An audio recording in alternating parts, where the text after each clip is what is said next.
Thank you for joining us on the Going Deeper podcast, a ministry of Fathom Church in Littleton, Colorado. You will never get to the bottom of the depths that are in Christ for you. And our hope with this podcast is that it will help you go deeper with God. So let's dive in to this episode of the Going Deeper podcast. What's up, everyone? This is your host, Kyle Knight, and welcome to the Going Deeper podcast, conversations that we love to have here at Fathom Church to hopefully help you go deeper in your relationship with God. I'm in the podcast studio with Karina Bost. She's back in the studio, our missions minister. Hello, Karina. Hey, hey. Hey, and lead pastor Chris Martin. You've been here, but hey. Man, that was Karina's back, everybody. It was like everyone cheered for Karina, and then Chris is like, womp, womp. Everyone's cheering. They've been wondering where Karina is. Yeah. She's here, guys. Well, we're glad you're back, Karina. She is Hey, here. it's not much of an exaggeration to say. It's not an exaggeration at all to say there were multiple people who have said, when's Karina coming back on the podcast? So first of all, I'm shocked. They don't like having just I'm glad two. people listen to it. Yes. Like one, I'm glad that you're listening. And two, I'm glad that you appreciate Karina because we do too. Yes. So this is great. Yes. Yes. Glad to have you back, Well, thank Karina. Hey, you could see by the title of this episode, we're going to be talking about short-term mission trips. I mean, this is a good reason why we have Karina back here, because we're talking about mission trips. Now, I think just starting this out, we're going to talk about, I guess, maybe some of the pros and cons of short-term mission trips. Really, we'll get to towards the end, talking about our Thailand mission trips that Karina and her team leads. But I would love to start out, and Pastor Chris, this is a question maybe for both of you to answer, but let's define short-term missions. Short-term mission trips as opposed to maybe a missionary. Like what length of time are we talking about? What's the difference between a short-term mission trip or maybe a short-term mission trip that's maybe a couple weeks or a whole summer or a year or so, rather than being a mission? Like, what are we talking about here? Yep. Okay, let's start here. Missionaries. Okay. That's a plane flying through the sky writing that word. Missionaries. Okay.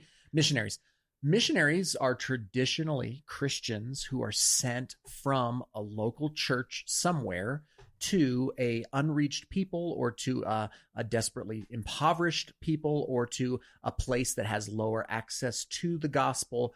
And missionaries tend to be historically long-term career moves for individuals, couples, families who want to see the gospel go to the ends of the earth. And so there are long-term missionaries. You can go, we support some long-term missionaries. There are missions organizations that will train and equip and send long-term missionaries. Long-term missionaries tend to, you have to fundraise a lot to be a long-term missionary. You move your whole family normally over. You find a place to live. You tend to learn linguistics and the language of the people that you are going to try to serve and minister to. So long-term missionaries, that's kind of what we think of when we talk missionaries, right? We think of like Hudson Taylor and like the long-term missions movement. Those are great. We love that. That's not what we're talking about today.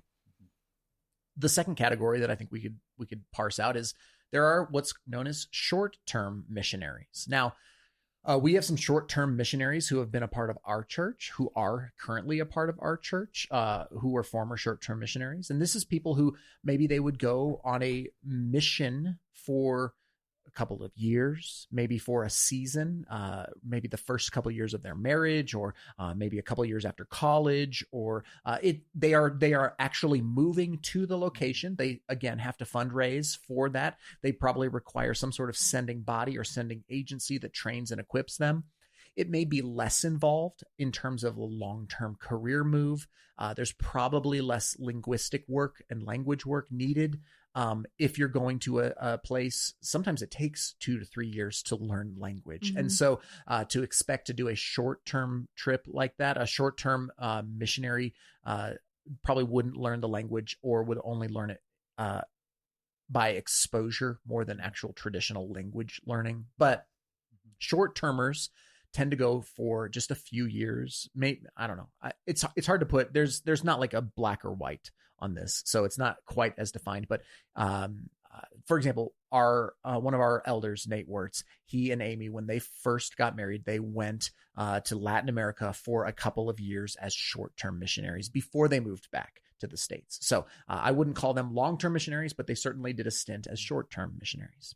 We're not talking about that today either. So what are we talking about? With that said, There we go. we're talking about short-term mission trips. Now, that even within that, there's a bit of a spectrum. A short-term mission trip, I guess you could say, going downtown to feed the homeless could be a short-term mission trip. I don't think I want to quite go that short, like going for 3 hours on a Saturday. Okay. What I'm thinking about in this conversation is a trip where you leave your context, your cultural context, and you go cross-cultural. So that might mean a different city. That might mean a different state. That might mean a different socioeconomic status. That might mean a different country or a different language, a different people group. Expand it however you want to. But it's taking you out of your cultural norms, out of your normal world, and putting you in a new place for a short period of time, whether that's a week, whether that's 2 weeks, whether that's a month, whether that's a summer. So, Karina, you just sent your boys again for the full summer to do a short-term mission trip. But you're not moving there, right? You're not picking up all your stuff and changing your residence. You're temporarily going on a short-term mission trip to experience a cross-cultural engagement in ministry and Lord willing, actually get your hands dirty in some sort of ministry, whether that's a tangible, practical work-based trip, or whether that's an evangelism-based trip, or whether that's a discipling and a teaching-based trip. All of those, I think, could be considered short-term mission trips. So I think that's what we're going to talk about today is short-term mission trips. And I know all of our stories at some level, but we've been on these kinds of trips. All of us have been on the, I mean, for me, I remember I turned 16, I got saved, and I went on a short-term mission trip to Nicaragua, to the capital city of Nicaragua, Managua, where we did ministry for I think I was there for 10 to 14 days, something like that, to people who lived in the city dump called La Churreca. And we would go there and meet them and see them. And it was a learning experience for me, but we also helped, build some houses. We also did encouragement work with the missionaries on the ground there. We also got to share the gospel with some of the people who were living in the dumps. I mean, it was kind of a mixed bag, but I came back far deeper in my relationship with Jesus and with a passion for ministry in a different way. So it not only was, I think, an opportunity to serve, but it was also, goodness, it was like pouring fuel on my faith, that mission trip, that 2-week mission trip. So, and I'm sure that you guys could each say that you've had experiences like that as well. So that's what we're talking about. Short-term mission trips. Yeah. Let me jump in here. Missions minister. Do you have anything to add to what Chris said? Or completely correct everything that Chris he said? is really thorough. Good job, Chris. Anything to add to that of the difference between short-term, long-term missionaries, all that kind of stuff, what we're talking about? No, I don't think so. Yeah. Way to go. But you've been on trips like this. You've been on trips. Yeah. What are some of your experiences with short-term mission trips? Yeah, I started short-term missions trips when I was 12. I did the same thing my boys did, went on teen missions for the summer to different countries.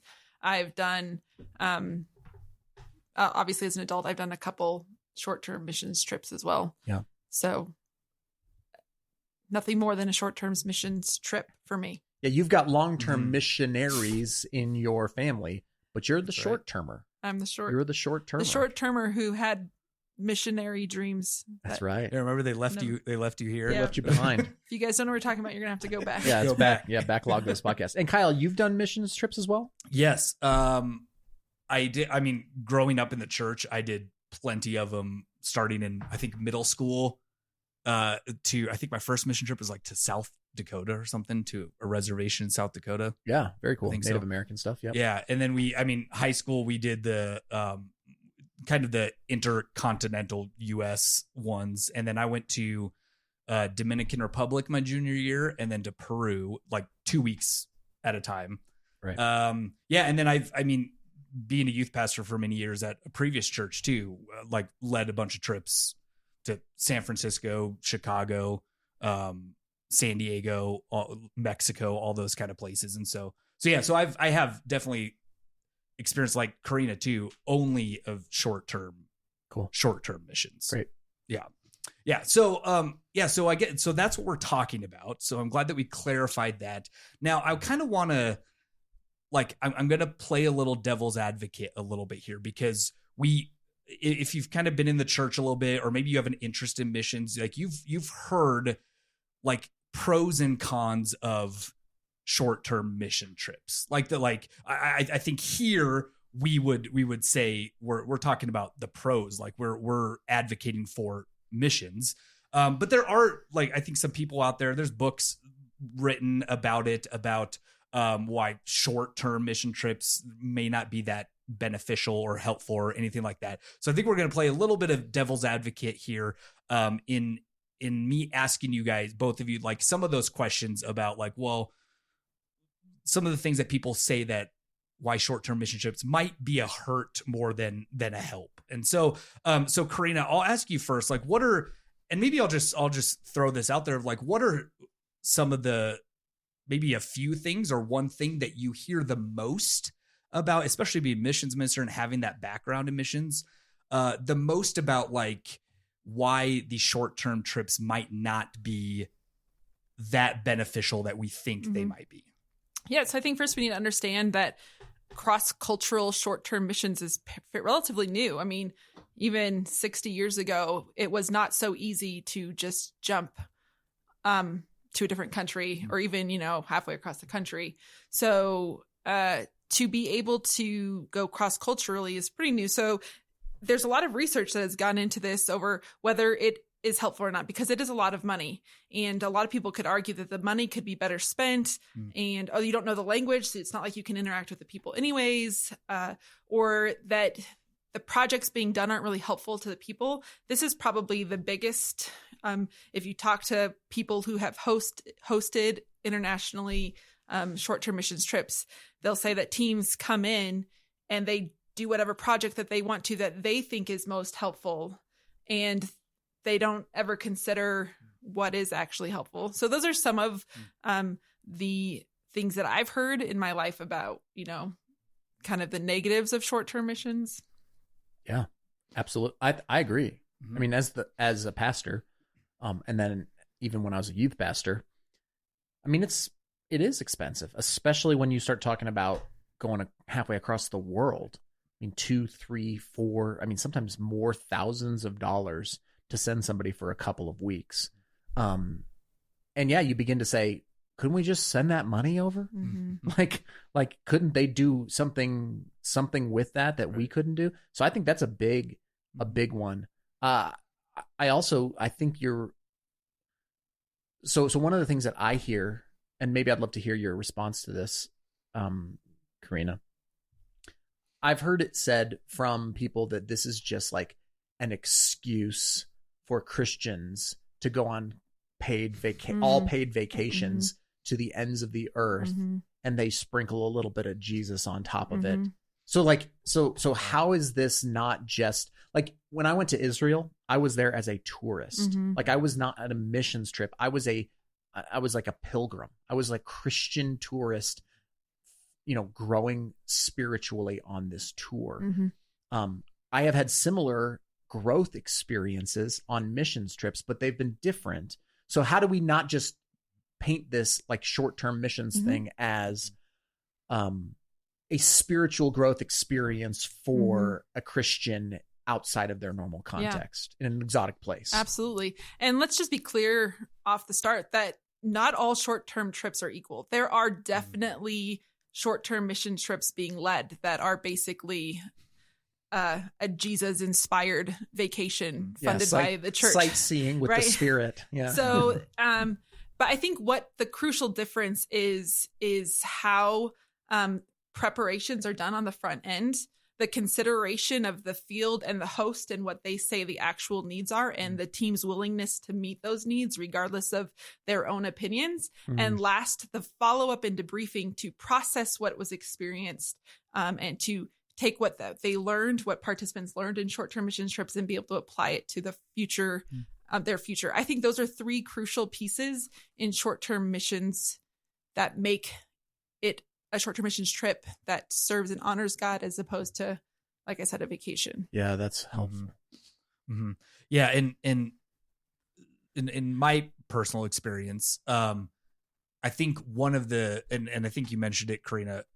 One of the things that I hear the most, and really from like leading trips in the past of youth, of one of the quote unquote like bad reasons for a short-term mission trip is that relational piece of going in to a place, kind of going in and out. You're not really building it, almost like superficial relationships. Like you're not really getting to know the people you might be serving or helping.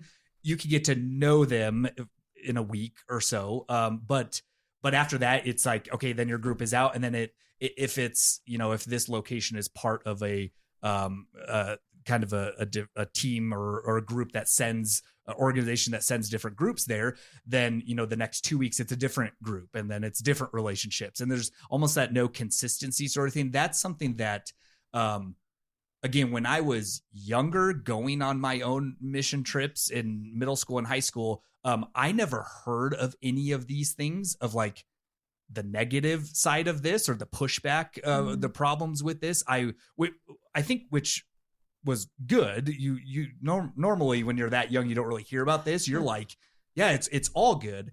And then, as you start to get older and you're maybe leading some trips and all that kind of stuff and going on more like adult teams or something like that, you do hear these things, and it really does make you think like, oh, I mean, that's kind of true. Like, if we're not like, are these relationships really that real? What is kind of like the relationship piece to that? What is kind of the other side of that? Like, how can we look at that differently, of like, it's not just we're in and out, superficial relationships, another group comes in, and it's the same thing for maybe the local people there that we might be serving. Like, how can we view that maybe a little differently in more of a positive way?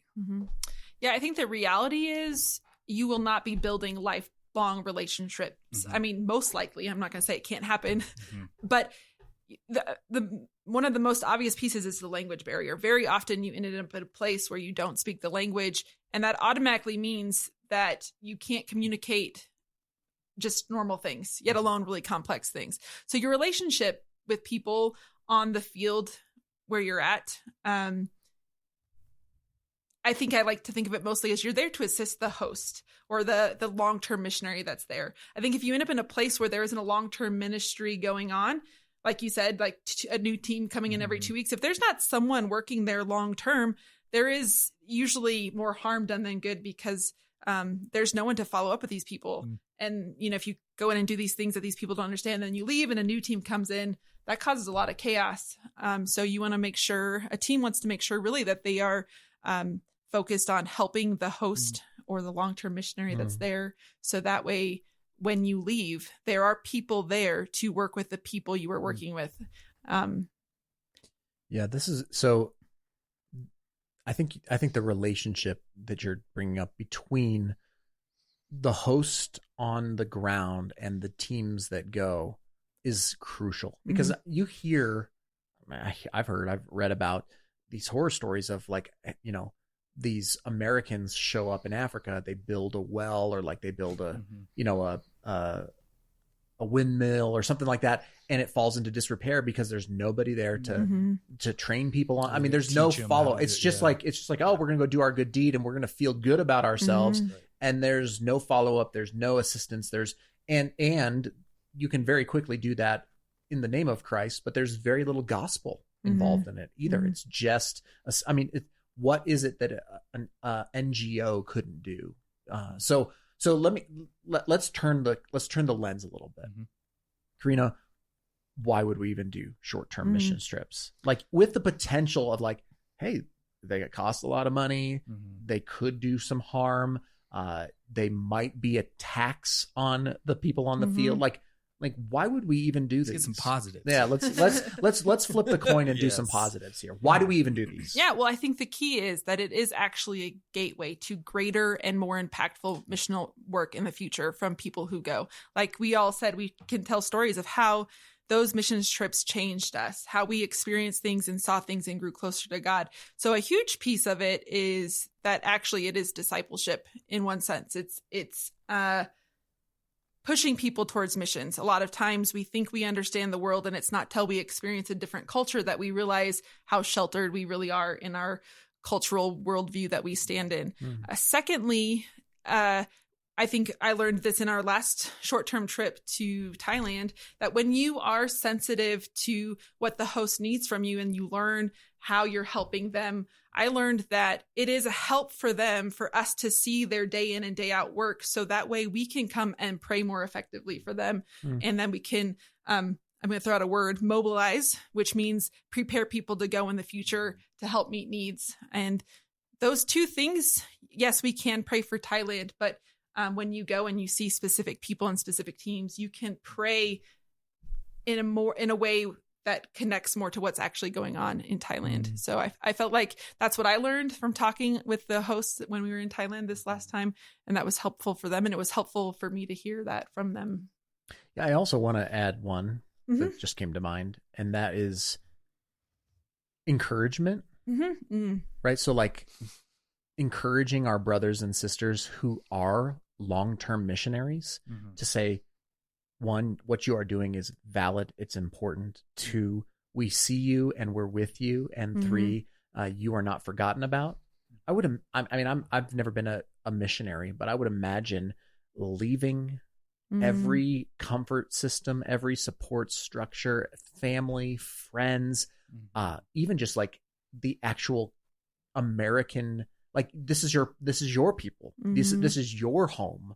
And to leave and to go to sometimes a completely opposite worldview, a completely opposite culture, food, language. I mean, all of those things I would imagine could be pretty lonely, could be pretty isolating. And so in some ways, us going to them like reminds it in some ways it's like I've done some visiting people in prison and just like reminding them that they're not forgotten is a piece of that. So there's probably there's probably more. There's probably like more reasons for them for just a short-term trip. But I love that. Let me ask this follow-up question on that for you, Karina. Are you actually doing any sort of good in terms of missions? Like could you make the argument that a short-term missions trip is actually missions? Or should we call it a short-term discipleship trip, or should we call it a short-term encouragement trip? Like, what makes it missions? That's a really great question. Yes, I would say missions is being done. Well, I guess it depends on the short-term missions trips. Right. There is some where, you'll lead like a VBS. I don't know if you guys have heard of mission trips like that, where you are actually doing gospel presentations. That would definitely be missional. I think as far as like what we did at Fathom, it's missional in the sense that we were like, when we got to go help up in the coffee village, we were like the hands of Christ. And I think that selfless serving, we had nothing to gain from that, is a testimony that speaks beyond what words can say. And so, a lot of times when you show up and you help and people, my dad has shared this story before. They're like, why are you helping us? And then like without the language, we can't personally share the gospel, but it allows the gospel message to be shared. We are helping because we love a God who loves you also. Yeah. And that's where the host, like we're hopefully in the right relationship with the host. We're throwing fuel on their mission fire. Like we are expediting or, putting a little bit of fuel on what they're doing. That's one thing. Two, we bring additional reinforcements to do things that may be quicker and more efficiently than they could do without a team. So this is where like a building trip can really be a big service. You can get there and you bring a team and you build a thing. And it's like, that would have taken us forever to do. But with a team of people who are paying their own way to come do it, it might help. So it could be that piece as well. In terms of like, oh, it's actually furthering God's mission. But then I also think, I think you're right there. Sometimes it's those, like I've seen people come to Christ in those things. And while we're not there as a short-term team to do the follow-up, it advances. And if you have a good team that's on the ground, a good missionary, a good organization that's on the ground, they're able to do that kind of follow-up. They're able to actually see some life change. So yeah, you may not go and, save 20 people in Chiang Mai. But you might help further along the mission that the Family Connection Foundation is actually trying to do. And I think that's huge.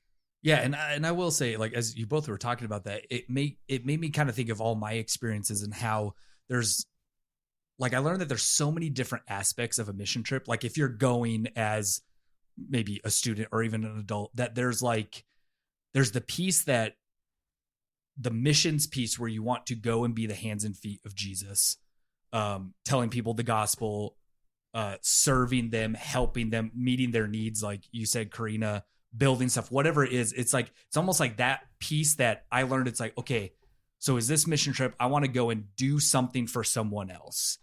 And then there's like almost a whole other aspect of it that I think some mission trips when I was younger, it was heavier one way than the other way. There's the other piece of it of like the personal discipleship growth out of that. When we were talking about like experiences and stuff, like these are short-term mission trips are like, especially when you're younger, like amazing experiences that, yeah, you might not have built a house for somebody, but you had experiences, interactions. Maybe it was with local people there, or maybe it was with your group that you went, that you just built.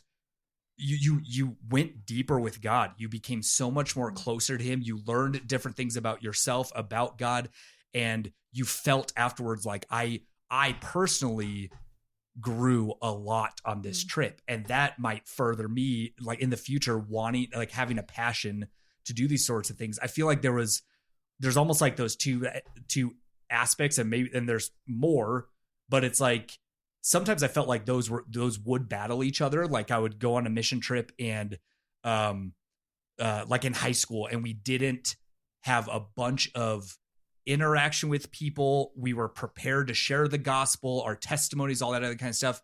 And I remember the year before that, we did that a bunch and saw people come to Christ. And then the next year, we didn't have a lot of our opportunities to do that. And we weren't personally involved in people coming to Christ and making that decision. And so I remember after that feeling like, oh, that didn't happen on this trip. Therefore, like what happened? Like, what did we do? But on that trip, it wasn't so like afterwards as we like debriefed and everything like that, I learned that it wasn't so much about like what God was helping me, like doing through me for these people, but it's like the growth that I had on that trip and the springboard, like that was like a catalyst to being like I didn't feel like I wanted to be a long-term missionary, but like I want to lead some of these trips. I want to help youth do some of these things. And so yeah, I feel like sometimes there's that tension of, and I think it just comes back to like expectations, or Karina, what you said in talking with, your partner that is there, somebody that's got boots on the ground of like their expectations and them telling you the needs. I think that's super important to know what the needs are of the place. So, okay. With all that being said, let's just end this off, Karina, by telling us a little bit about Thailand, the next upcoming trip, how some of these things that we've been talking about kind of go with the like these good things that were like can come out of a short-term mission trip, how we are seeing that with your dad, with all that going on in Thailand, and how people can get excited and sign up. And who should go on this? Because I think it's easy to be like, oh yeah, send the youth, on these things. And that tends to be like the traditional thing. But like, who are short-term mission trips for? Yes. Yeah, so we do have an upcoming trip to Thailand. It is the summer of 2024, July. I don't have the exact date. Sorry, July 13th through 27th. July 2024. Yeah, July 2024. Don't quote me on the exact dates. And the trip is for you. Like if you are a you, this trip is for you. And I know a lot of times we can come up with reasons why it's not for me. But the reality is God has called us to partner with him in missions. And here at Fathom, we are partnering with the Family Connection Foundation and Chiang Mai Christian Fellowship. And we have a unique opportunity to work with a organization who is working with unreached people. Unreached people are people who have little to no access to the gospel, which means unless people go, they have zero chance of hearing the gospel. So that's a really cool thing about working in Thailand. And one thing that I think, like I said, is super important, the training and the preparation and partnering with someone on the ground. Those are crucial pieces. And those are all things that we are very intentional here with at Fathom. It is convenient that he happens to be my dad. That makes communication real easy, but we can also talk to him and say, honestly, what is helpful? We want to do what is helpful and what serves what you're doing there. And so, and because he's my dad, I feel like he's pretty honest with me and what they need as well. So that's been great. But, and also I have a background in missions, and I have been equipped and prepared to do actual trainings and follow-ups to help people as they are getting ready to go on missions, short-term mission trips, and as they come back from short-term missions trips. And so, those are all pieces that I think are super helpful in making a short-term missions trip, bring glory to God. Yeah. Well, and I think that's good because it covers those check boxes that you said, right? Like we will, one, train you and prepare you. And there's pre-field and there's fundraising. And there's a whole bunch of stuff that goes into that. You're not going there unprepared. Yeah, it's not like July 24, you just like show up at the airport and it's like, what are we doing? You know, like there's prep for it. And then on the ground while we're in Thailand, there's purpose there. There's pre-planned purpose there that will actually serve and further the mission of the organizations we're partnering with. Finally, followed by follow-up and debrief at the end, where you will get a chance to process on that and really say, God, what was this experience? Like, what was it for? What are you saying to me through it? Because those are important things, because it will be a vacation even if you're doing work, it's a vacation with a hammer, you know, unless you really apply it to your faith journey and to what God might have for you. So that's really huge. Real practically, Karina, if somebody's listening, they're like, I think I might want to go. What do they do? What's their next step? Yeah, so I would love for you to just fill out an application. The application is not a commitment to go, but it does show me that you have questions, so I can reach out to you and we can chat about Thailand. I believe we can attach the link to the application to this, and then also you can find it on our website. So very cool. Yes, apply. And if that feels a little intimidating, you can also just email me at karina@fathomchurch.org. Love it. Yeah, church. Hopefully this maybe stirs something up in you that you might have been thinking about this already, and that this is just kind of your nudge to talk to Karina or talk to one of us or just apply for it and just learn more about our next trip to Thailand. We hope that you prayerfully consider that and you possibly join us on that next one. But thank you both for this conversation. Thank you, church, for listening, and we'll see you next time.